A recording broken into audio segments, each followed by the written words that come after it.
Hello friends, study with Krishna channel में एक बार आपका फिर स्वागत है। आज की इस क्लास में हम डिस्कस करने वाले हैं संसद की कार्रवाई के विषय में। संसद की कार्रवाई कैसे होती है, किस प्रकार से कार्यक्रम के आयोजन किए जाते हैं, इस पर आज की क्लास में हम चर्चा करेंगे। विशेष करके इसमें हम देखेंगे प्रश्नकाल और शून्यकाल के विषय में, question our and zero hour, इनके विषय में हम डिस्कशन करेंगे। तो जब हम बात करते हैं संसद की कार्रवाई की, तो संसद की कार्रवाई कैसे होती है, किस नियम कानून के आधार पर होती है या किस प्रावधान के आधार पर होती है, ये कौन डिसाइड करेगा। तो हमारा संविधान इसके विषय में क्या कहता है, सबसे पहले इस पर गौर करें। तो हमारे संविधान में संसद की प्रक्रिया का संचालन अर्थात संसद की कार्रवाई कैसे की जाएगी, इस पर आर्टिकल 118 में बताया गया है। आर्टिकल 118 को सबसे पहले हम अगर देखें, संसद की कार्रवाई के विषय में है आर्टिकल अनुच्छेद 118। देखिए, पूरी की पूरी प्रक्रिया संचालन की क्रियाविधि कैसे क्या होगा, ये सब कुछ संविधान में नहीं लिखा गया है। लेकिन आपको पता है कि सभी जो कार्य देश में किए जाते हैं वो संविधान के अनुसार होते हैं और उनकी जो बड़ी बड़ी बातें हैं, मुख्य बातें हैं, वो संविधान में दी रहती हैं। तो आर्टिकल 118 में ये बताया गया है कि संसद की प्रक्रिया का संचालन कैसे किया जाएगा, इसको संसद खुद एक विधि बना करके तय कर सकती है, संविधान के अनुरूप होना चाहिए। तो इसमें आर्टिकल 118 का अगर कंटेस्ट की बात करें तो यहाँ पर ये दिया गया है कि संसद की प्रक्रिया या कार्रवाई का संचालन कैसे किया जाएगा। संचालन संविधान के अनुरूप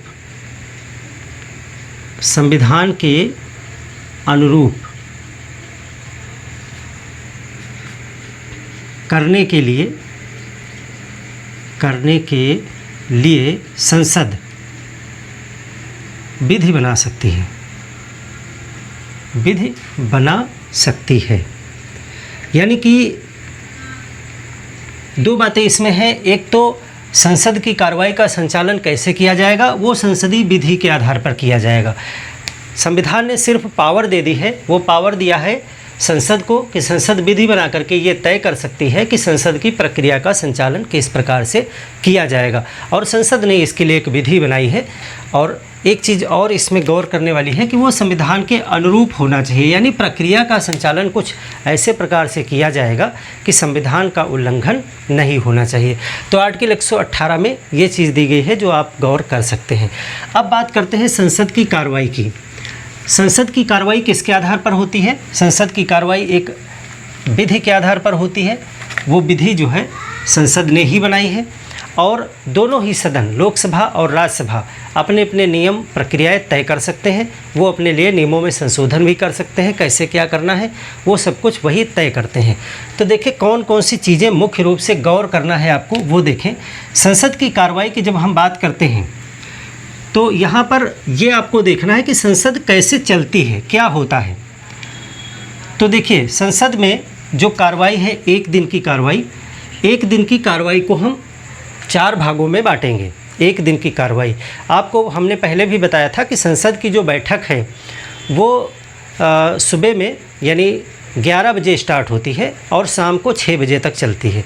तो उसको हम 4 खंड में विभाजित करते हैं। बैठक कितने बजे से कितने बजे चलती है। संसद की कार्रवाई में जो बैठक है वो बैठक 11 बजे से सायंकाल 6 बजे तक, ये सामान्यतः यही टाइमिंग है। बाकी अगर संसद चाहे तो इसको जैसे एडजस्ट करना चाहे वो कर सकती है, क्योंकि उसी को पूरा पावर दिया गया है अपने नियम तय करने के लिए। तो संसद की कार्रवाई के जो ये घंटे हैं 11 से लेकर 6 बजे तक, इसको 4 भागों में बांटा गया है मुख्य रूप से। तो सुबह जो है 11 बजे से अगर हम बात करें तो 11 बजे से 12 बजे तक एक खंड है। इसके बाद दूसरा खंड जो है वो 12 बजे से 1 बजे तक, 12 बजे से 1 बजे, और तीसरा जो है वो 1 से 2 बजे, और फिर जो चौथा खंड है वो है 2 बजे से 6 बजे तक, 2 बजे से 6 बजे तक। यानी कि मोटे तौर से आप देखें तो संसद की बैठक 2 चरण में होती है। 11 से 1 कंटिन्यू है जिसके 2 भाग हैं, फिर 1 से 2 बजे तक ये बीच में स्थगन है, ये लंच का टाइम है, ये है आपका लंच, दोपहर का भोजन। और फिर 2 बजे से 6 बजे तक एक टुकड़ा है। यानी आप कह सकते हो मोटे तौर से कि संसद की जो कार्रवाई है, बैठक है, उसको 2 भागों में बांटा गया है, लंच से पहले का भाग और लंच से बाद का भाग। लंच के पहले का जो भाग है इसको फिर 2 भागों में बांटा गया है। इधर 2 घंटे डिसाइड है, 11 से 12, 12 से 1, तो इसको 2 भागों में बांटा गया है और इसको अलग अलग नाम दिए गए हैं। देखिए, ये जो पहला घंटा होता है जो 11 से 12 बजे है, इसको प्रश्नकाल कहा जाता है। प्रश्नकाल, प्रश्नकाल, क्वेश्चन आवर।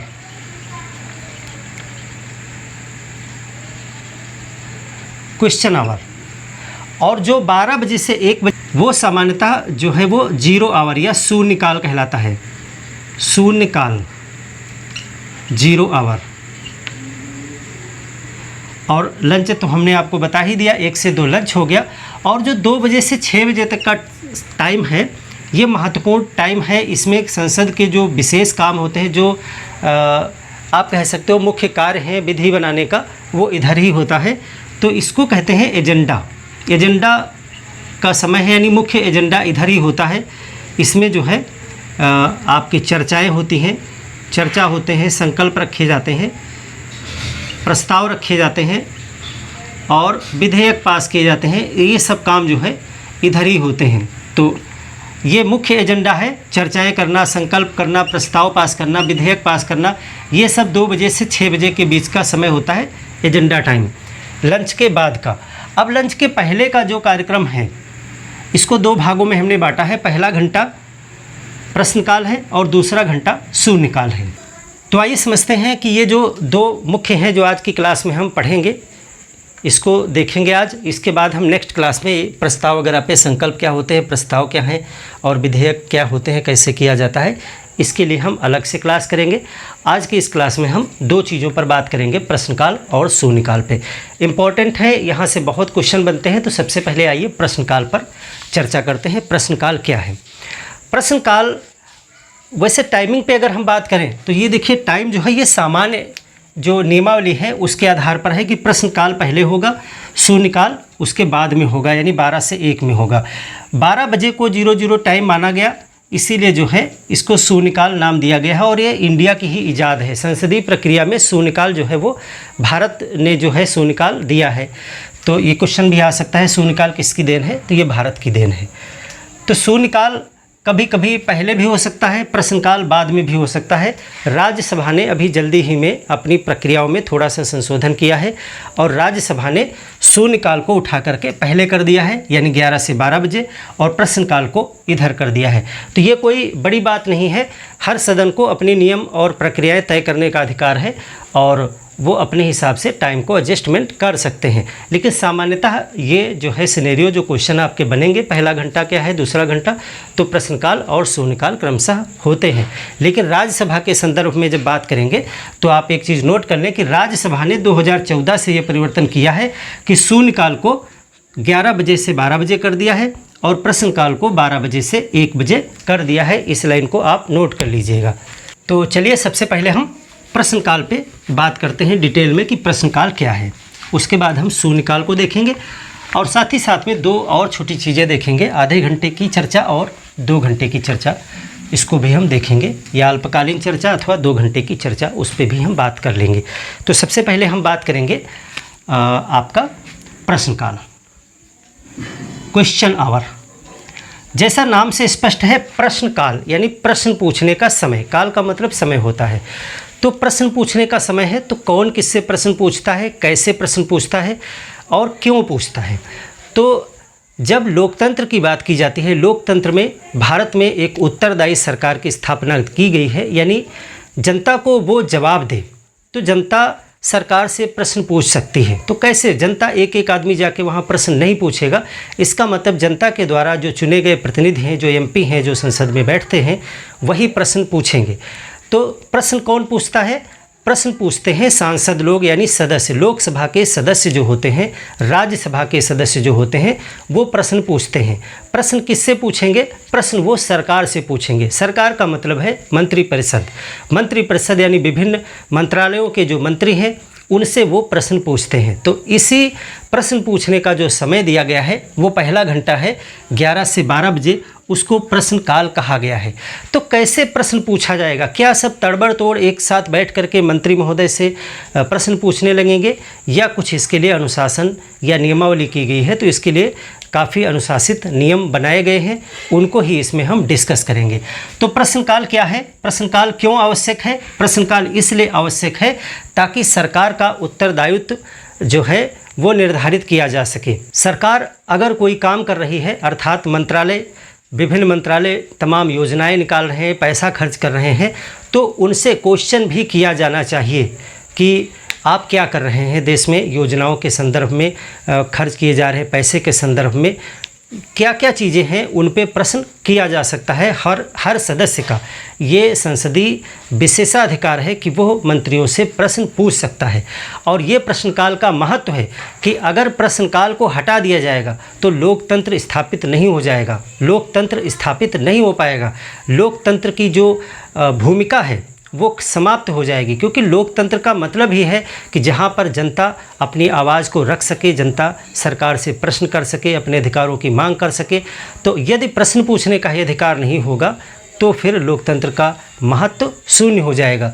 तो प्रश्नकाल में प्रश्न पूछे जाते हैं। इसके लिए देखिए, सबसे पहले हम देखें कि कौन प्रश्न पूछ सकता है। तो सबसे पहली बात है कि सभी सदस्य मंत्रियों से प्रश्न पूछ सकते हैं।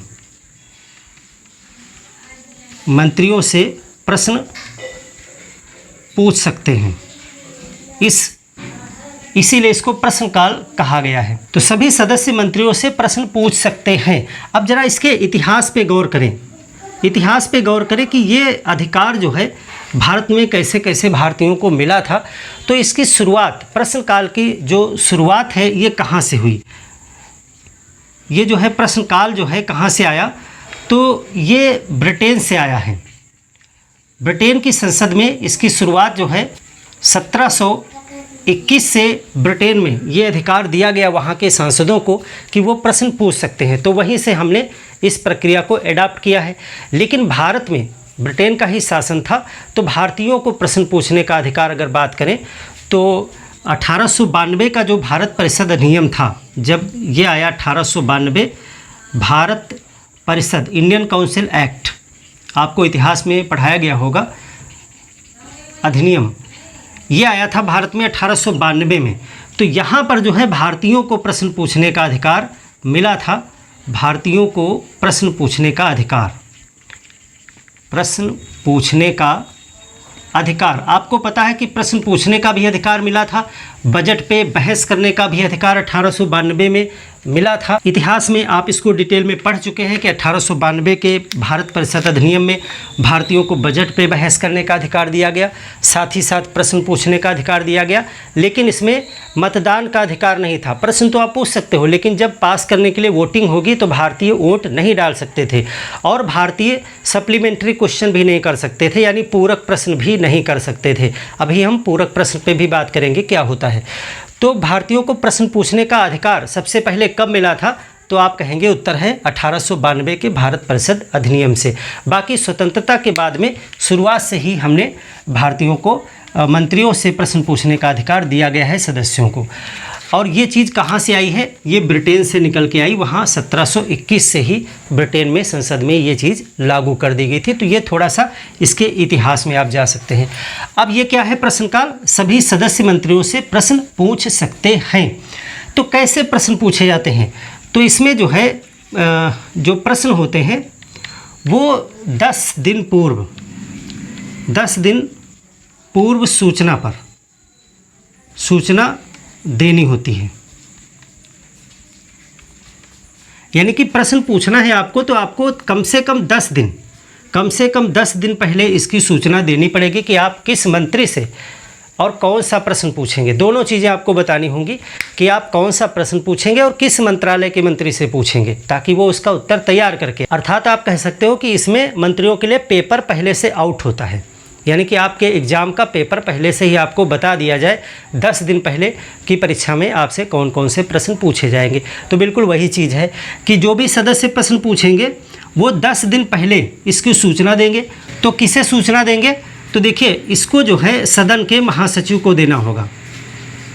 सदन के पहली चीज़ है अध्यक्ष को संबोधित होगा प्रश्न, ये यानी प्रश्न जो है अध्यक्ष को संबोधित करते हुए और सदन के महासचिव को देना होगा, महासचिव को देते हैं और वो आगे बढ़ा देते हैं उसको, और अध्यक्ष की अनुमति से ही प्रश्न पूछा जाता है। यानी कि आप जो प्रश्न पूछेंगे वो अध्यक्ष से अनुमति के लिए संबोधित करेंगे कि मैं ये प्रश्न पूछना चाहता हूं, और वो सदन का जो महासचिव होता है, लोकसभा या राज्यसभा जहां भी आप हैं वहां पर आप दे सकते हैं। इसके बाद क्या होगा, एक सदस्य कितने प्रश्न दे सकता है एक दिन में, तो 10 प्रश्न आप, अगर आप MP हैं तो आप 10 प्रश्न अपने लिख करके दे सकते हैं। तो एक सदस्य, जो एक सदस्य है वो एक दिन में 10 प्रश्न दे सकता है। देखिए अभी हम बात करेंगे इसके उत्तर वगैरह कैसे दिए जाते हैं, प्रश्न कितने प्रकार के होते हैं, लेकिन ज़्यादातर किताबों में जो आपको नहीं मिलेगा वो मैं पहले आपको बता रहा हूँ कि आपको 10 दिन, मिनिमम 10 दिन है और अधिकतम 21 डेज होता है, 21 दिन होता है। ऐसा भी नहीं है कि आपने कहा कि हाँ अध्यक्ष महोदय मैं फला मंत्री से ये प्रश्न पूछना चाहता हूँ और ये प्रश्न मैं 6 महीने बाद पूछूंगा। ऐसा नहीं होगा कि 6 महीने बाद पूछेंगे आप 10 दिन पूर्व सूचना देंगे और मैक्सिमम 21 डेज़ का ही दायरा रखेंगे, यानी डेट आप बताएंगे। उसके बाद में उसी डेट में कोई ज़रूरी नहीं आपको अनुमति मिल जाएगी, फिर बाद में अध्यक्ष तय करेंगे कि आपने ये जो 10 प्रश्न दिए हैं इनमें से कौन से प्रश्न आप पूछ सकते हो और आपको ये प्रश्न पूछने के लिए कौन सी तारीख मिलेगी, वो तारीख अध्यक्ष महोदय डिसाइड करेंगे मंत्री के अनुसार। यानी मंत्री महोदय किस दिन सदन में उपस्थित होंगे, टाइम देंगे इन प्रश्न के लिए, वो उसी अनुसार आपको समय दे दिया जाएगा। तो कब ये चीज़ आपको पता चल जाएगी उसको देखिए ज़रा। एक सदस्य जो है एक दिन में 10 प्रश्न दे सकता है और उन 10 प्रश्नों में एक तारांकित प्रश्न हो सकता है। एक तारांकित यानी स्टार्ड प्रश्न हो सकता है। यानी कि ये भी क्वेश्चन आपसे बनेगा कि एक सदस्य एक दिन में कितने तारांकित प्रश्न दे सकता है, तो एक ही दे सकते हो। टोटल 10 प्रश्न हो सकते हैं जिसमें, यानी उसी 10 में ही शामिल है ये, जिसमें एक तारांकित प्रश्न हो सकता है, यानी 9 अदर हो सकते हैं, एक तारांकित हो सकता है, या फिर केवल एक ही प्रश्न आप दीजिए तारांकित, या फिर आप 10 के 10 बिना तारांकित भी दे सकते हो। यानी कि कहने का मतलब यह है कि टोटल 10 प्रश्नों में तारांकित एक ही होगा, 2 नहीं होंगे। और कौन सा प्रश्न तारांकित होगा या नहीं होगा इसका निर्णय अध्यक्ष करेंगे। तो एक चीज़ और यहाँ पर देख लीजिए कि तारांकित, आपने तो कह दिया कि ये प्रश्न तारांकित है, तो तारांकित प्रश्न का निर्णय अध्यक्ष लेंगे। यानी कि बाद में ये वो डिसाइड करेंगे कि आपने जिस प्रश्न को तारांकित स्टार बनाया है वो स्टार माना जाएगा या नहीं माना जाएगा, इस पर डिसीजन अध्यक्ष या सभापति जो भी हैं सदन के वो लेंगे। तो ये हो गया 10 दिन पूर्व। अब देखिए एक चीज़, आपने 10 प्रश्न दिए तो क्या 10 के 10 आपको पूछने का एक ही दिन में अधिकार मिल जाएगा? नहीं, एक सदस्य के नाम से 5 प्रश्न लिस्टेड हो सकते हैं। एक सदस्य के नाम 5 प्रश्न सूचीबद्ध हो सकते हैं, यानी कि आप दे सकते हो 10, एक ही दिन में 10 दे सकते हो प्रश्न, लेकिन आपके नाम से, एक सदस्य के नाम से 5 प्रश्न लिस्टेड हो सकते हैं एक दिन में उत्तर देने के लिए। तो जैसा हमने आपको बताया कि 1 ही घंटे का होता है, तो मंत्री महोदय या जो मंत्री हैं 1 घंटे में कितने प्रश्नों का जवाब दे सकते हैं, तो आपको बताएंगे अभी हम कि कितने कितने प्रश्नों का जवाब दिया जाता है। तो एक व्यक्ति के केवल 5 प्रश्न ही एक दिन में लिस्टेड हो सकते हैं। अब कितने आपके हो जाएंगे या आपके अध्यक्ष पर निर्णय लेने पर निर्भर करता है। तो ये चीज़ हो गई। अगली चीज़ देखिए, अब आपने जो क्वेश्चन दिए हैं उस क्वेश्चन पर विचार करेगा सदन जो जो क्वेश्चन आपके सेलेक्ट होंगे और जिस डेट में आपको पूछने के लिए अनुमति दी जाएगी, ये चीज़ आपको कब पता चलेगी? ये चीज़ आपको निर्धारित तिथि के 5 दिन पहले पता हो जाएगी। यानी कि आप कौन से प्रश्न पूछ सकते हैं, आप कौन से प्रश्न पूछ सकते हैं, इसकी सूची 5 दिन पूर्व जारी की जाएगी होती है। यानी कि आपने प्रश्न दे दिया आज और आपने 10 दिन का मिनिमम समय ले लिया कि आज के 10 दिन बाद हम ये प्रश्न पूछना चाहते हैं। आपने 10 प्रश्न लिख के दे दिए और एक प्रश्न पे आपने स्टार भी लगा दिया कि ये बहुत मोस्ट इम्पॉर्टेंट है। अभी हम बताएंगे स्टार वाला क्या होता है। तो स्टार भी आपने एक पे लगा दिया। तो इन 10 प्रश्नों में से कौन कौन से प्रश्न आपको पूछने का अनुमति दी जाएगी और किस तारीख में दी जाएगी? मंत्री से समय लेना होगा। मान लेते हैं कि आपने 3 मंत्रियों से प्रश्न पूछना है, तो वो मंत्री कब कब उपलब्ध होंगे इसके अनुसार। तो आपको किस तारीख में आपको इनमें से कौन से 5 प्रश्न, मैक्सिमम 5 हो सकते हैं, पूछने की अनुमति दी जाएगी, वो सब डिसाइड करके आपको 5 दिन पहले बता दिया जाएगा निर्धारित, ताकि आप भी तैयार होकर आइए, मंत्री महोदय भी तैयार होकर आएंगे। यानी ये पेपर आउट कर दिया जाता है। तो 5 दिन पहले आपको पता हो गया कि फला डेट में आपको ये प्रश्न पूछने का अवसर दिया जाएगा। तो अब जो है यहाँ पर जो प्रश्न आपने किए हैं, इन प्रश्नों का उत्तर आपको कैसे मिलेगा? उत्तर आपको मंत्री महोदय बोल करके बताएंगे या फिर आपको लिख करके दे दिया जाएगा उत्तर। तो इसके आधार पर प्रश्नों को बांटा गया है कई कैटेगरी में। 4 प्रकार के प्रश्न यहाँ पर कैटेगरी में बन जाएंगे। उन चारों पर हम डिस्कस करेंगे क्या होते हैं। तो इतना आशा है आप समझ गए होंगे कि कैसे प्रश्न पूछा जाता है, किस तरह से ये प्रक्रिया होती है। आपने ये भी जान लिया कि प्रश्नकाल का महत्व क्या है। प्रश्नकाल का या शून्यकाल का महत्व ये है ताकि क्वेश्चन जो है वो पूछे जा सके सरकार से और उनका उत्तरदायित्व जो है वो निर्धारित किया जा सके। तो चलिए देखते हैं कि उत्तर देने की विधि के आधार पर प्रश्नों के क्या प्रकार हैं। आपने प्रश्न पूछने का तरीका देख लिया, अब प्रश्नों के प्रकार हम देखते हैं। प्रश्नकाल में प्रश्नों के प्रकार, जैसे आपका पेपर होता है ना, तो उसमें कुछ बहुविकल्पी प्रश्न आते हैं, कुछ 150 शब्दों में लिखने को आते हैं, कुछ 250 शब्दों में लिखने को आते हैं। तो अलग अलग प्रकार के प्रश्न होते हैं। तो संसद में कितने प्रकार के प्रश्न पूछे जाते हैं वो देखिए। तो सबसे पहला जो प्रकार है उसको कहा जाता है तारांकित प्रश्न, स्टार्ड क्वेश्चन। स्टार्ड क्वेश्चन क्या कुछ स्पेशल है? कुछ नहीं है, बस इस तरह का एक स्टार होता है। यानी प्रश्न के शीर्षक पे आपने एक छोटा सा प्रश्न आपने लिखा। देखिए सारे प्रश्न लिखित ही दिए जाते हैं। तो आपने एक प्रश्न लिखा, प्रश्न के शीर्षक पे आपने इस तरह से स्टार मार्क कर दिया। इसका मतलब है कि ये तारांकित प्रश्न है। आपने डिसाइड किया तारांकित प्रश्न है। अब इस पर डिसीजन बाद में सभापति या अध्यक्ष महोदय लेंगे कि इसको तारांकित की सूची में हम रखेंगे या नॉर्मल कर देंगे, अनस्टार्ड कर देंगे, वो बाद में डिसीजन है। और कितने तारांकित प्रश्न आप दे सकते हो? अभी हमने पहले बताया कि टोटल 10 प्रश्न दे सकते हो एक दिन में, और एक दिन में स्टार सिर्फ एक ही प्रश्न पे आप लगा सकते हो। तो स्टार्ड क्वेश्चन पूछने की अधिकतम सीमा कितनी है? एक दिन में 1 पूछ सकते हो। तारांकित प्रश्न, अच्छा देखिए, कलर का इस्तेमाल सदन में बहुत किया जाता है, ताकि एक सदस्य 10-10 क्वेश्चन दे रहा है, तमाम सारे पर्चे इकट्ठे होते हैं, तो उसके लिए कलर इस्तेमाल किए जाते हैं। तो जो तारांकित प्रश्न होते हैं इसके लिए कौन सा कलर इस्तेमाल होता है? तो उसके लिए हरा रंग इस्तेमाल होता है, हरा रंग। तारांकित प्रश्न क्या होते हैं? इनका जो उत्तर है, इनका उत्तर जो है वो मौखिक देता है। मंत्री जो है वो मौखिक देंगे, इसका उत्तर मौखिक दिया जाता है। यानी कि मंत्री को क्वेश्चन बता दिया जाएगा और वो सदन में आएंगे।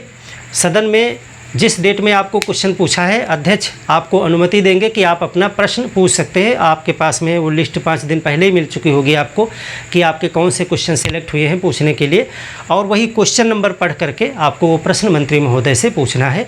रक्षा मंत्री, स्वास्थ्य मंत्री या जो भी है, गृह मंत्री, किससे पूछना है वो सब डिसाइड है पहले से, और वो सदन में मंत्री महोदय भी उपस्थित होंगे उस डेट में। तो इसका उत्तर वो कैसे देंगे?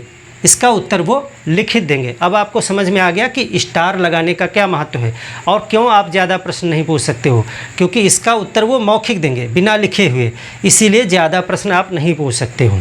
लिखित में ज़्यादा पूछ सकते हो, लिखित उत्तर ज़्यादा प्रश्न का आपको मिल जाएगा, लेकिन मौखिक उत्तर देने में समय लगेगा, बोल के पढ़ के बताना पड़ेगा, तो ज़्यादा प्रश्न भी नहीं लिए जा सकते। इस तरह के एक दिन में सिर्फ 20 प्रश्न का उत्तर दिया जाता है, इसीलिए एक सदस्य का एक ही क्वेश्चन लिया जाता है। तो इनका उत्तर कैसे दिया जाएगा? मौखिक दिया जाता है।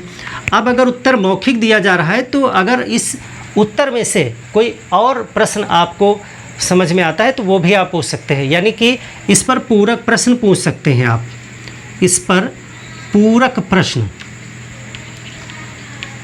पूछ सकते हैं, सप्लीमेंट्री क्वेश्चन जो है वो कर सकते हैं। जैसे कि उन्होंने उत्तर दिया, आपका प्रश्न था कि मंत्री महोदय ये बताएं कि जो है इस वर्ष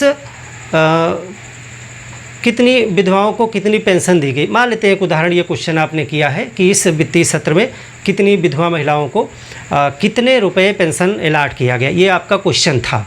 उन्होंने उठ करके मौखिक रूप से आपको आंकड़े बताए कि इतनी विधवाओं को इतना इतना पेंशन दिया गया है। उस उत्तर में से आपको एक प्रश्न और समझ में आया और आपने उनसे फिर एक क्वेश्चन कर दिया कि अच्छा ये बताइए कि इसमें से कितनी जो है विधवाएं वो 80 वर्ष से ऊपर हैं, या कोई अदर क्वेश्चन आपने कर दिया कि इसमें महाराष्ट्र का कितना है, या कुछ भी आपसे उससे रिलेटेड और पूछ लिया। तो ये जो क्वेश्चन में क्वेश्चन आपने एक और पूछ लिया, इसको कहते हैं सप्लीमेंट्री क्वेश्चन, यानी पूरक प्रश्न। तो 2 पूरक प्रश्न आप पूछ सकते हो। जो सदस्य ने क्वेश्चन किया है उसको 2 और पूरक प्रश्न पूछने की अनुमति होती है कि वो 2 प्रश्न और पूछ सकता है। कितना पूछ सकता है? 2 प्रश्न, 2 पूरक प्रश्न पूछ सकता है सदस्य। यानी कि ये 2 वही पूछ सकता है जिसने पहला वाला क्वेश्चन किया है, और अन्य सदस्य भी पूछ सकते हैं अनुमति लेकर के, अनुमति से। यानी कि अगर मंत्री महोदय ने उत्तर दिया और कोई दूसरा सदस्य भी पूरक प्रश्न पूछना चाहता है जिसने पहला वाला क्वेश्चन नहीं किया था, तो वो भी जो है अध्यक्ष महोदय से या सभापति महोदय से अनुमति लेकर के पूरक प्रश्न पूछ सकता है।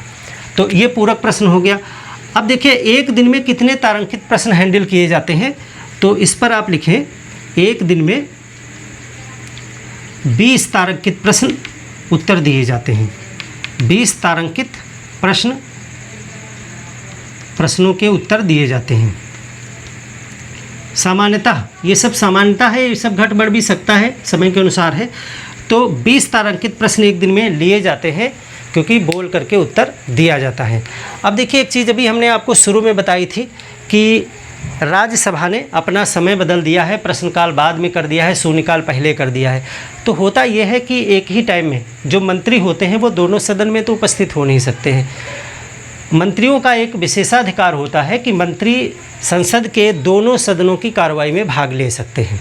सभी सदस्य नहीं, अगर नॉर्मल आप सदस्य हैं तो आप अपने लोकसभा में हैं तो लोकसभा में बैठेंगे, यहीं की कार्रवाई में भाग लेंगे। जो राज्यसभा के हैं वो राज्यसभा की कार्रवाई में भाग लेंगे।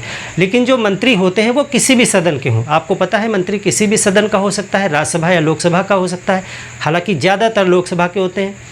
तो वो किसी भी सदन का हो, वो दोनों सदनों की कार्रवाई में बराबर भाग ले सकता है, कभी भी किसी भी मीटिंग में वो भाग ले सकता है। लेकिन बस ये होता है मतदान वो अपने अपने सदन में करते हैं, यानी जब भी कोई चीज़ पास की जाएगी तो वोट वो अपने सदन में ही देंगे। लेकिन वो कार्रवाई में, चर्चा में, बहस में भाग ले सकते हैं और विधेयक को किसी भी सदन से वो रख सकते हैं, दोनों जगह वो कार्यक्रम में भाग लेते हैं। इसीलिए दोनों ही सदनों में प्रश्नकाल होता है और वही मंत्री दोनों ही सदन में बैठते हैं अलग अलग दिनों में। आज यहाँ हैं तो कल वहाँ हैं, तो जब यहाँ हैं तो यहाँ के सदस्यों को प्रश्न पूछने का अवसर मिलता है, और जब वो दूसरे सदन में जिस दिन का उनका टाइम होता है उस दिन वहाँ के सदस्य उनसे प्रश्न पूछ लेते हैं। मान लेते हैं स्वास्थ्य मंत्री आज लोकसभा में हैं तो लोकसभा के सदस्य उनसे प्रश्न पूछेंगे, तो रक्षा मंत्री वहाँ हैं उनसे प्रश्न पूछ लिया। इसीलिए आपको एक निर्धारित डेट मिलती है कि किस दिन आपके मंत्री महोदय सदन में होंगे और उनसे आप प्रश्न पूछ सकते हैं। तो इसीलिए इसको 10 दिन पहले से नोटिस दे करके विधिवत इसमें समय लगता है। ऐसा नहीं होता है कि इतनी आसानी से सब कुछ हो जाता है। मंत्री जब आप प्रश्न देते हो मंत्री से पूछने के लिए, तो वो अलग अलग मंत्रालय के हिसाब से छांटे जाते हैं कि स्वास्थ्य मंत्रालय, रक्षा मंत्रालय किसके कितने प्रश्न हुए, तो वो उस मंत्रालय में भेजे जाते हैं छांट करके फाइनल डिसीजन करके कि ये वाले क्वेश्चन आपको उत्तर देने हैं। फिर मंत्री महोदय, मंत्रालय का पूरा अपना एक स्टाफ होता है, अधिकारी होते हैं, उसमें कर्मचारी होते हैं, तो उन सबको वो जो है क्वेश्चन दे दिए जाते हैं कि इनका उत्तर तैयार करिए, जो भी बातें पूछी गई हैं। फिर वो उत्तर तैयार करके मंत्री महोदय को दे दिए जाते हैं। अगर तारांकित वाले हैं तो मौखिक उत्तर देना है, अगर अभी दूसरी कैटेगरी हम बताएंगे अतारांकित वाले, तो उसको लिखित में छाप करके देना होता है। तो इस तरह से पूरा रिसर्च करके उन प्रश्नों का उत्तर तैयार किया जाता है। फिर वो मंत्री महोदय आ करके यहाँ पर वो पढ़ देते हैं, यानी कि पेपर घर से जो है वो पूरा उत्तर तैयार करके लाते हैं प्रश्नकाल में। ये प्रश्नकाल की बात हम अभी कर रहे हैं, प्रश्नकाल की, जो 11 से 12 बजे होता है सामान्यतः। तो एक दिन में 20 ही क्वेश्चन इसीलिए अटेम्प्ट करेंगे क्योंकि इससे ज़्यादा उत्तर देना संभव ही नहीं है एक घंटे में।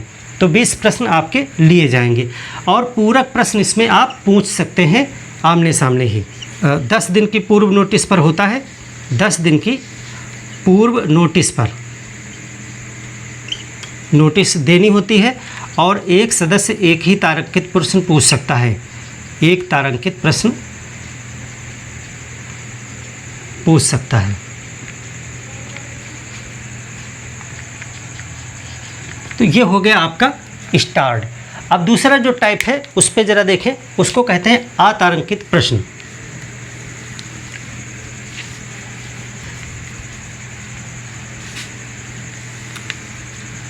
दूसरा टाइप क्या है?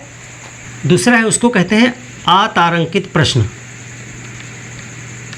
अतारांकित प्रश्न, अनस्टार्ड क्वेश्चन। यानी कि ये जो प्रश्न है ये आप दे सकते हो, मैक्सिमम 10 दे सकते हो एक ही दिन में, यानी 10 के 10 आप यही दे दो। अगर आप तारांकित वाला पूछना चाहते हो फिर ये 9 करो और एक वो करो, मैक्सिमम 10 ही तो दे सकते हो। तो अतारांकित प्रश्न, सफ़ेद कलर का इसमें प्रयोग किया जाता है, सफ़ेद रंग, ताकि इनको छांटने में आसानी रहे। अब देखिए अतारांकित क्वेश्चन है, यानी जिनके टाइटल पे इस तरह का स्टार नहीं लगाया गया है। तो इसमें से जितने क्वेश्चन डिसाइड करेगा सदन, जिनके उत्तर देना लाजमी होगा। ऐसा नहीं कि कुछ भी आप पूछ रहे हो उनके प्रश्न देना उत्तर ज़रूरी नहीं है। बहुत से प्रश्न ऐसे होते हैं जो कहीं जिनका कोई लॉजिक ही नहीं है, तो ऐसे प्रश्न आप नहीं पूछ सकते हो। तो अतारांकित प्रश्न सफ़ेद रंग का इस्तेमाल किया जाता है और इनका जो उत्तर है, इनका उत्तर लिखित दिया जाता है, यानी मंत्रालय से इसका उत्तर लिखित आएगा, आपको लिखित दिया जाता है। पहले से ही प्रिंट होकर के उत्तर तैयार करके, और जिन सदस्यों ने जो जो क्वेश्चन पूछा है उनको लाके वही फाइल पकड़ा दी गई कि ये लीजिए सर, अपना जितना भी आपने पूछा था सब उत्तर मंत्री महोदय ने लिख दिया है और जाइए इसको बाँचिए, घर में पढ़िए जा करके। तो इसका मतलब है कि उस पर पूरक प्रश्न आप पूछ नहीं सकते हैं, क्योंकि आपको मिल गया 50 पन्ने का खर्रा। अब उसको पढ़ने में टाइम लगेगा, उस पर कोई बीच में और दिमाग में क्वेश्चन आएगा तो वो घर पे आएगा आपका ना। ऐसा तो नहीं सदन में क्वेश्चन मिला बस आप पढ़ने लगे उसे, सदन की और भी तो कार्रवाई होनी है। तो इसका मतलब इस पर आप सप्लीमेंट्री क्वेश्चन नहीं कर पाएंगे, इसीलिए सप्लीमेंट्री क्वेश्चन पूछने का अधिकार इसमें नहीं दिया गया है। यानी अतारांकित जो क्वेश्चन होंगे इन पर आप पूरक प्रश्न नहीं पूछ सकते हैं, पूरक प्रश्न नहीं पूछ सकते। अगर मौखिक उत्तर आपको मिल रहा होता तो उसी में प्रश्न आप निकालते जाते, लेकिन इसमें पूरक प्रश्न नहीं पूछ सकते हैं और घर से ही उत्तर तैयार होकर आया है, इसीलिए अतारांकित प्रश्न ज़्यादा शामिल हो जाते हैं एक दिन में। एक दिन में 230 प्रश्नों का उत्तर दिया जाता है। एक दिन में देखिए कितने प्रश्नों का उत्तर दिया जाता है, सबके टोटल मिला करके एक दिन में 230 प्रश्नों को शामिल किया जाता है, इसमें शामिल किया जाता है। एक एक सदस्य के मिला के टोटल 230 प्रश्नों का उत्तर जो है प्रिंट होकर के दिया जाता है और इसको जो है सदन की जो आधिकारिक प्रतिवेदन होता है उसमें छापा जाता है। इसको आधिकारिक प्रतिवेदन में छापा जाता है। वहाँ का जो छपता है आधिकारिक प्रतिवेदन, रिपोर्ट प्रतिवेदन में छापा जाता है। जो भी उत्तर है सब छप करके आपको मिल जाएंगे। इसको भी जो है 10 दिन की पूर्व नोटिस पर होता है, 10 दिन की पूर्व नोटिस इसमें भी दी जाती है। 10 दिन पहले ही आपको ये प्रश्न देने पड़ेंगे क्योंकि टाइम लगेगा उत्तर तैयार करके आपको देने में, इसीलिए इसको भी कम से कम 10 दिन की नोटिस आपको पहले देनी होगी। तो ये हो गया आपका अतारांकित प्रश्न। अब इसके बाद देखिए एक होता है जो कभी बहुत ज़रूरी हो सकता है कि लोक महत्व का कोई क्वेश्चन हो, 10 दिन का समय इंतज़ार करने का ना हो, तो क्या होगा। बहुत से ऐसे प्रश्न हो सकते हैं जिनको वो इतना आवश्यक भी नहीं है कि तुरंत आज ही पूछा जाए, लेकिन इतना डिले भी नहीं किया जा सकता कि उसको 10-15 दिन बाद पूछा जाए, यानी 1-2 दिन 3 दिन के टाइम लेके कुछ क्वेश्चन पूछने की आवश्यकता पड़ सकती है, तो उनको कहते हैं अल्प सूचना प्रश्न। तो तीसरी कैटेगरी हो गई हमारी अल्प सूचना प्रश्न, यानी कि कम शॉर्ट टर्म की नोटिस दे करके पूछा जा सकता है, तो उसको अल्प सूचना प्रश्न कहा जाता है। और इसके लिए जो है गुलाबी कलर का इस्तेमाल किया जाता है, गुलाबी रंग, ताकि इनको अलग से ही छांटे जा सकें। तो इस तरह का प्रश्न कोई आपको पूछना है तो गुलाबी रंग का इस्तेमाल किया जाता है। और इस प्रश्न को अल्प सूचना प्रश्न इसलिए कहते हैं क्योंकि ये 10 दिन से कम की नोटिस पे पूछा जाता है। अभी जो 2 पीछे हमने बताया उसको 10 दिन कम से कम, यानी 10 या 10 से अधिक, मैक्सिमम 21, तो इसको पूछा जाता है 10 दिन से कम, 10 दिन से कम की नोटिस पर। यानी आप चाहते हैं कि इसका उत्तर हमको 3 दिन बाद दे दिया जाए, 4 दिन बाद ही दे दिया जाए, तो ये अल्प सूचना पर ये प्रश्न पूछे जाते हैं। लेकिन ये आप अपना मनमानी घर जानी नहीं है, यानी कि इसके लिए परमिशन आपको अध्यक्ष या सभापति देगा, तभी आप इस तरह का पूछ पाओगे। क्योंकि मान लेते हैं कि आपने एक प्रश्न दिया और आप चाहते हो कि इसका उत्तर हमको 4 दिन बाद साहब दे दिया जाए, और बहुत ज़रूरी है, लोक महत्व का प्रश्न है, तो अल्प सूचना का है तो ठीक है, लोक महत्व का है तो ये पहुँचेगा सदन में। आपने महासचिव को दे दिया, महासचिव ने अध्यक्ष के पास निर्णय के लिए भेजा, तो अब अध्यक्ष महोदय क्या करेंगे, वो संबंधित मंत्रालय से विचार विमर्श करेंगे कि मंत्री महोदय आपसे ये प्रश्न 4 दिन में उत्तर की अपेक्षा की जा रही है एक सदस्य के द्वारा, कि आप 4 दिन में ये उत्तर दे सकते हैं। तो अगर मंत्रालय यस करता है तो 4 दिन में वो आपको अलाउ कर दिया जाएगा, यानी 10 दिन से कम पे। अगर मंत्रालय कहता है कि नहीं इसमें वक्त लगेगा और मैं नहीं दे सकता, तो फिर आप 60 टर्म में नहीं पा सकते, फिर वही 10 दिन बाद ही आपको मिल पाएगा।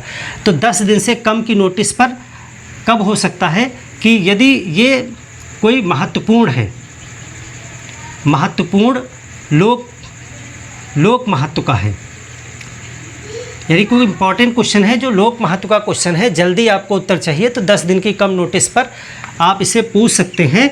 और इसका उत्तर मौखिक उत्तर होता है, यानी कि जब जल्दी आप पूछेंगे तो मौखिक उत्तर आपको मिलेगा, मौखिक उत्तर दिया जाएगा। और ये जो है अध्यक्ष या सभापति, राज्यसभा में है तो सभापति आप लिखें, सभापति, संबंधित मंत्रालय की सहमति से स्वीकारता है, सहमति से स्वीकार करता है। अब आप यहाँ देख रहे हैं कि सदन की कार्रवाई में अध्यक्ष और सभापति का कितना काम है, प्रश्नों को स्वीकार करना, प्रश्नों की कैटेगरी डिसाइड करना, मंत्रालयों से संपर्क करना, प्रश्न पूछने की अनुमति देना। तो इसका मतलब है ये सब कुछ किसका काम है, अध्यक्ष और सभापति का काम है। तो ये हो गया। अब एक प्रश्न हमने आपको बताया था कि पूरक प्रश्न क्या होता है, बार बार पूरक प्रश्न की चर्चा आई है, तो पूरक प्रश्न को आप लिख लीजिए एक हेडिंग डाल करके कि पूरक प्रश्न क्या होता है। पूरक प्रश्न, पूरक प्रश्न का मतलब यह है कि यदि किसी प्रश्न के उत्तर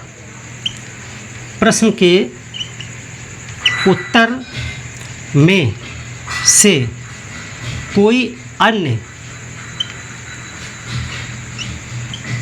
प्रश्न पूछा जाए तो उसे क्या कहते हैं, पूरक प्रश्न। पूरक प्रश्न यानी कि आपके किसी प्रश्न का उत्तर दिया गया और उत्तर में से आपको कोई और एक बात समझ में आ गई कि ये भी प्रश्न का उत्तर बताइए। जैसे आपने प्रश्न किया कि बताइए साहब उत्तर प्रदेश की जनसंख्या कितनी है। मैं एक उदाहरण बता रहा हूँ, ऐसे प्रश्न क्यों पूछेगा सदन में कोई, ये तो सब कुछ जग जाहिर है, लेकिन उदाहरण समझिए। आपने कहा उत्तर प्रदेश की जनसंख्या कितनी है, उन्होंने कहा भाई 22 करोड़ है। आपके प्रश्न का उत्तर मिल गया। लेकिन अब आपका दिमाग कि इसमें कितने जो है माइनॉरिटी हैं, कितने जो है जैन हैं, कितने सिख हैं, ये भी आप पूछना चाहते हो कुछ थोड़ा सा। तो आपने कहा बताइए भाई इसमें कितने अल्पसंख्यक हैं। तो यदि मंत्री महोदय को उसमें आंकड़े पता है, उनकी रिपोर्ट में है, तो वो उत्तर दे देंगे कि इसमें इतने प्रतिशत जो है माइनॉरिटी हैं। फिर आपको लगा कि अच्छा माइनॉरिटी इतने हैं, तो बताइए एक और आपने प्रश्न दाग दिया कि बताइए इसमें ज़रा जैन कितने हैं। तो इस तरह के प्रश्न में प्रश्न आप निकाल सकते हो, 2 प्रश्न तक जा सकते हो आप मैक्सिमम पूरक प्रश्न। तो अगर उत्तर मंत्री महोदय के उस समय कन्फर्मेशन में है तो वो आपको उसी समय उत्तर दे देंगे। अगर अचानक से आपने कोई प्रश्न दाग दिया है, सिलेबस से बाहर है, पहले से तो पता नहीं था, उनको उत्तर नहीं उनकी रिपोर्ट में है, तो वो आश्वासन दे सकते हैं कि आपको इसका उत्तर जो है वो बाद में हम देंगे, निकाल करके ढूंढ करके, अब इस समय संभव नहीं है। तो ऐसे आश्वासन जो दिए जाते हैं कि कोई कार्रवाई का आश्वासन दिया, किसी मंत्री ने उत्तर देते समय कहा कि हाँ इस चीज़ पे कार्रवाई की जाएगी और जो भी होगा नतीजा वो सदन को बताया जाएगा, या फिर इस चीज़ का उत्तर आपको कल मैं दूंगा। तो इस तरह के जो आश्वासन दे दिए जाते हैं मंत्रियों के, ये महत्वपूर्ण होते हैं, इसके प्रति उनकी जवाबदेही तय होती है। और एक आश्वासन समिति होती है सदन की, वो आश्वासन समिति इस चीज़ पे नज़र रखती है कि किस चीज़ का जो है आश्वासन दिया गया था, उसकी आगे कार्रवाई क्या हुई, उत्तर वो दिया गया या फिर वो कार्य या वो कार्रवाई पूरी की गई कि नहीं की गई। तो ये सब आश्वासन समिति इन चीज़ों पर नज़र रखती है, यानी मंत्री के द्वारा सदन में दिया गया आश्वासन उसके लिए जवाबदेही तय करता है। तो पूरा प्रश्न हो गया। अब एक प्रश्न और होता है, तो चौथा प्रश्न ये है गैर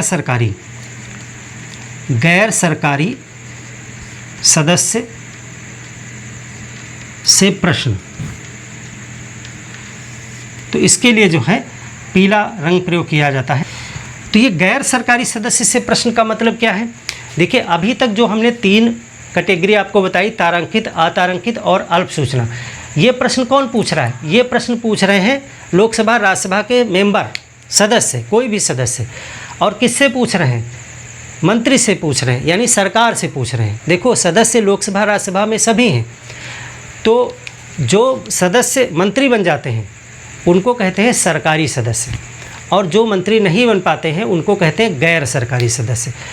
तो गैर सरकारी सदस्यों से भी प्रश्न पूछा जा सकता है। ऐसा नहीं कि सारे प्रश्न मंत्री से ही पूछे जाएंगे, किसी पार्टिकुलर किसी एक मेंबर से प्रश्न पूछा जा सकता है, लेकिन इसके लिए शर्त ये होती है कि उसका कुछ उस बिल, विधेयक, प्रस्ताव से लेना देना होना चाहिए।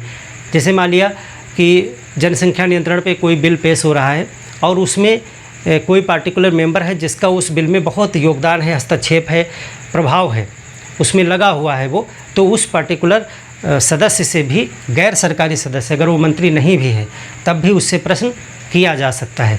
तो इसका सिंपल सा लिखेंगे कि जब किसी ऐसे सदस्य से जो मंत्री नहीं होता है उससे प्रश्न किया जाता है तो उसे गैर सरकारी प्रश्न कहा जाता है, गैर सरकारी सदस्य से प्रश्न। तो उसका उत्तर भी आपको जैसे आप चाहोगे, लिखित या मौखिक, वैसे आपको मिल जाएगा। तो ये भी जो है किया जा सकता है। तो ये आपके प्रश्नों के 4 प्रकार हो गए जो आपके प्रश्नकाल में होते हैं। अब प्रश्नकाल में तो पेपर आउट है। आपने देखा प्रश्नकाल के जो प्रश्न होते हैं वो 10 दिन की नोटिस पे पूछे जा सकते हैं या विशेष कुछ अल्प सूचना पे भी पूछे जा सकते हैं, लेकिन ये एक प्रकार से आपको तुरंत नहीं हो सकता है कि आप आज ही के आज कहीं पे दंगा हो गया है या कहीं पे कोरोना फैल गया है या कहीं पे कुछ दुर्घटना हो गई है और उससे रिलेटेड कोई बहुत महत्वपूर्ण मुद्दा है जिस पे प्रश्न करना अनिवार्य है, तो वो प्रश्न आप कब करोगे? क्या 10 दिन बाद करोगे? आज ही के आज कोई घटना हुई है तो वो प्रश्न आप पूछना चाहते हो मंत्री महोदय से, तो उसके लिए फिर क्या होगा? तो उसके लिए अगला घंटा है जिसको कहते हैं शून्यकाल। और शून्यकाल जो है वो विश्व में भारत की देन है। शून्यकाल की परंपरा भारत ने चालू की है।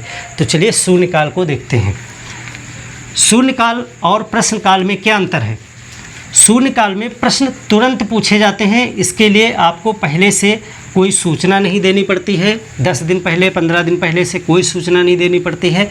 ये लोक महत्व के तुरंत करंट में कोई बहुत ज्वलनशील मुद्दे होते हैं उन पर पूछे जाते हैं और बिना पूर्व सूचना के ही पूछे जाते हैं।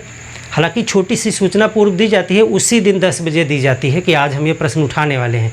ऐसा पहले नहीं था। पहले था कि आप बस आइए और पूछना शुरू करिए कुछ भी। लेकिन उसमें बड़ा अनुशासनहीनता हो जाती थी, कोई कुछ कह रहा है, कोई कुछ पूछ रहा है, बड़ा हो हल्ला हो जाता था। तो अब क्या कर दिया गया है, अब आपको जो तुरंत मुद्दा आज उठाना है तो उसके लिए सुबह 10 बजे सदन के जो है महासचिव को दे दिया जाता है और वो यस कहते हैं कि हाँ ठीक है, आप ये पूछ सकते हो आज।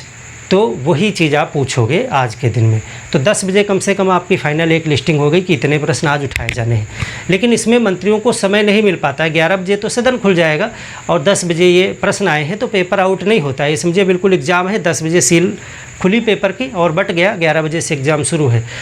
तो शून्यकाल में कौन से प्रश्न उठाए जाते हैं, सबसे पहले इसको देखें। शून्यकाल, शून्यकाल ये संसद की नियमावली में नहीं है, संसद की प्रक्रिया नियमावली में नहीं है। ये कहाँ है, ये परंपरा में है, परंपरा है, यानी ये अनौपचारिक साधन है, अनौपचारिक साधन है।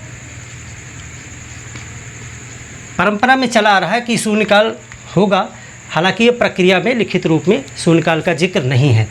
और ये जो है भारत की देन है, भारत की देन, भारत की देन है का मतलब ये शून्यकाल जो है चलाया भारत ने। प्रश्नकाल तो इंग्लैंड ने चलाया, प्रश्नकाल हमने वहीं से उठाया है कि प्रश्न पूछने की जो तरकीब है। लेकिन ये सिस्टम कि अचानक मंत्रियों से प्रश्न पूछा जाए ताकि लोक महत्व के मुद्दे उठाए जा सकें और जो तुरंत करंट में कोई मुद्दा है उसको भी ध्यान आकर्षित किया जा सके, तो इसके लिए शून्यकाल भारत ने शुरू किया है। और शून्यकाल के लिए दोनों ही सदनों में 1-1 घंटे का टाइम सामान्यतः निर्धारित किया गया है और कभी कभी ये स्थगित भी किया जाता है, कभी ये कम भी होता है, लेकिन 1 घंटा निर्धारित है। और शून्यकाल 12 बजे से 1 बजे होता है सामान्यतः, 12 से 1 बजे, यानी कि आप कह सकते हो कि प्रश्नकाल के तुरंत अगला घंटा जो होता है उसके बाद में ही जैसे प्रश्नकाल की समाप्ति होती है वैसे ही शून्यकाल शुरू हो जाता है। लेकिन राज्यसभा ने थोड़ा सा परिवर्तन कर लिया है, राज्यसभा ने शून्यकाल पहले कर दिया है और प्रश्नकाल को बाद में कर दिया है, तो वो एक परिवर्तन है। लेकिन सामान्यतः 12 बजे से 1 बजे होता था, इसीलिए इसको शून्यकाल कहा जाता था, क्योंकि ये शुरू होता था 12 बजे। तो ये भारत की देन है। अब क्या होता है शून्यकाल, इसमें देखिए, शून्यकाल में इसमें बिना पूर्व सूचना के, बिना पूर्व सूचना के लोक महत्व के तत्कालीन मुद्दे, तुरंत के मुद्दे कोई हैं, तत्कालीन मुद्दों पर प्रश्न उठाया जाता है, मुद्दों पर प्रश्न पूछा जा सकता है।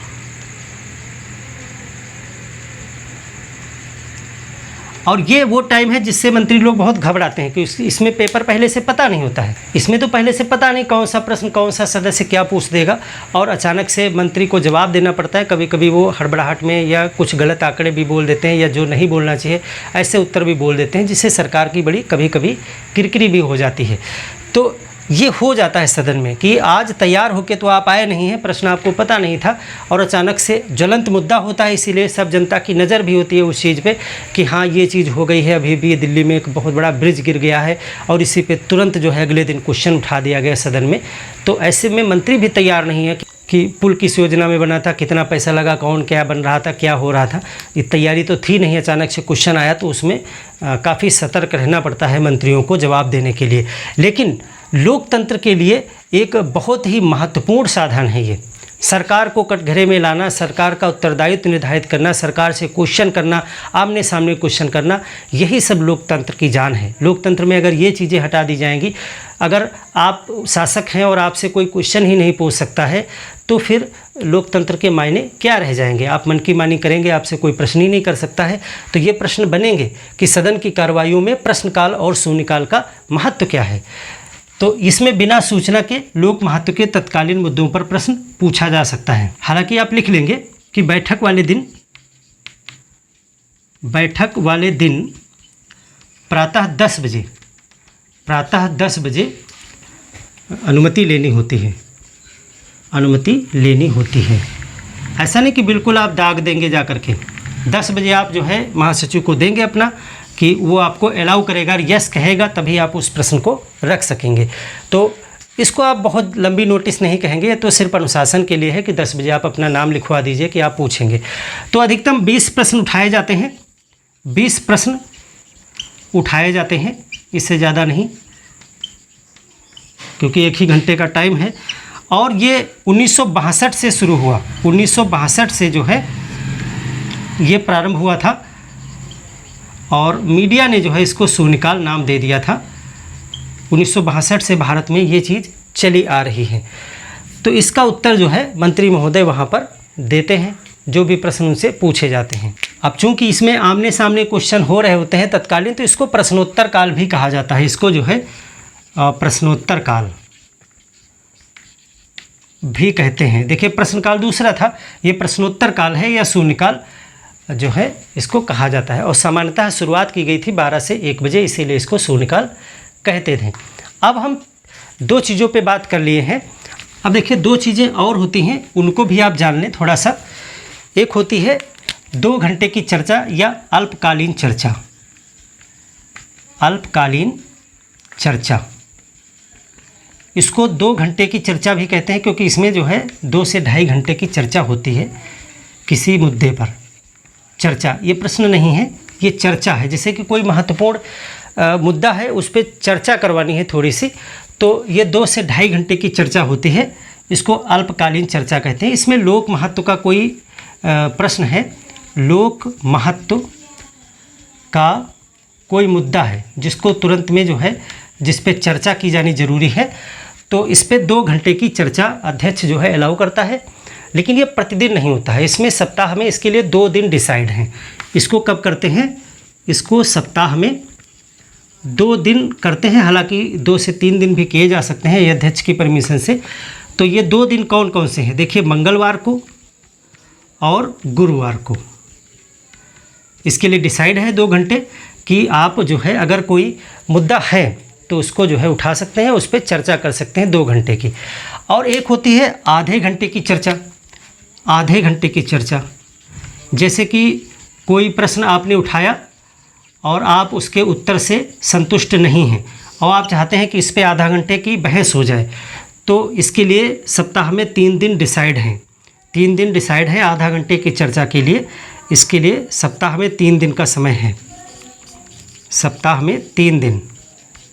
आधा घंटे की चर्चा हो सकती है, तो ये हो सकती है सोमवार को, यही 2 हटा दीजिए, मंगल और गुरु छोड़ करके। सोम को हो सकती है, बुध को हो सकती है और शुक्र को हो सकती है, शुक्रवार। तो ये 3 दिन आधा घंटे की चर्चाएं कराई जा सकती हैं। तो इस प्रकार से हमने संसद के कार्रवाई के कुछ साधन देखे, मुख्य करके प्रश्नकाल और शून्यकाल के विषय में जाना। साथ ही साथ हमने अल्पकालीन चर्चा और आधे घंटे की चर्चा को भी समझ लिया कि क्या होता है। ये अल्पकालीन चर्चा 2-2.5 घंटे की चर्चा होती है और इसमें जो है 2 सदस्यों के समर्थन के साथ में कोई भी सदस्य अपना मुद्दा दे सकता है अन्य 2 सदस्य के साथ मिल करके। और अगर वो महत्वपूर्ण मुद्दा लगता है अध्यक्ष की नज़र में, तो उसके लिए वो टाइम डिसाइड कर देते हैं कि मंगलवार को या गुरुवार को 2 घंटे का समय अलग से निकाल करके और स्पेशली इसी मुद्दे पर बहस की जाएगी, अन्य काम रोक करके। तो महत्व का मुद्दा होगा तभी तो अनुमति मिलेगी। ये आधे घंटे की होती है, इसका मतलब ये उतना इम्पोर्टेंट मुद्दा नहीं है, लेकिन आधा घंटा एक ही मुद्दे को दिया जा सकता है अगर कोई इम्पोर्टेंट है। तो इसके लिए सोमवार, बुधवार, गुरुवार का टाइम डिसाइड है। इनमें अगर अध्यक्ष को लगता है कि हाँ मुद्दा वास्तव में चर्चा करने योग्य है, तो वो आधा घंटे का समय उस पर दिला सकते हैं आपको। बाकी सामान्यतः प्रश्नकाल हमने 2 देखे, प्रश्नकाल जो है और शून्यकाल। प्रश्नकाल में पूर्व निर्धारित प्रश्न होते हैं जिनको 10 दिन पहले ही आपको देना होता है और वो संबंधित मंत्रालय जो है वो तैयार करके आते हैं। उसमें आपके स्टार वाले क्वेश्चन भी हो सकते हैं, अनस्टार वाले क्वेश्चन भी हो सकते हैं, गैर सदस्यों से भी पूछे जाने वाले क्वेश्चन हो सकते हैं और अल्प नोटिस वाले यानी 10 दिन से कम वाले भी हो सकते हैं प्रश्नकाल में। और ये जो शून्यकाल है, शून्यकाल में डायरेक्ट तुरंत ही किसी बहुत ज्वलंतशील मुद्दे पर जिसमें देर नहीं की जा सकती है, उस मुद्दे पर क्वेश्चन पूछे जा सकते हैं बिना पूर्व सूचना के। हालांकि सुबह 10 बजे बस आपको नोटिस देनी होती है, अनुमति लेनी होती है। इसमें 20 प्रश्न उठाए जा सकते हैं। तो इस तरह से हमने इस क्लास में आपको शून्यकाल और प्रश्नकाल समझाया। आशा है ये चीज़ आपको समझ में आई होगी। अगर आपका कोई प्रश्न है तो आप कमेंट बॉक्स में नीचे पूछ सकते हैं। मिलते हैं एक और बेहतर क्लास के साथ में, जब हम डिस्कस करेंगे प्रस्ताव और संकल्प क्या होते हैं, और उसके बाद एक क्लास में हम विधेयक पे चर्चा करेंगे। विधेयक कितने प्रकार के होते हैं, कैसे उनको पास किया जाता है। तो मिलते हैं एक और बेहतरीन क्लास के साथ में, तब तक के लिए धन्यवाद।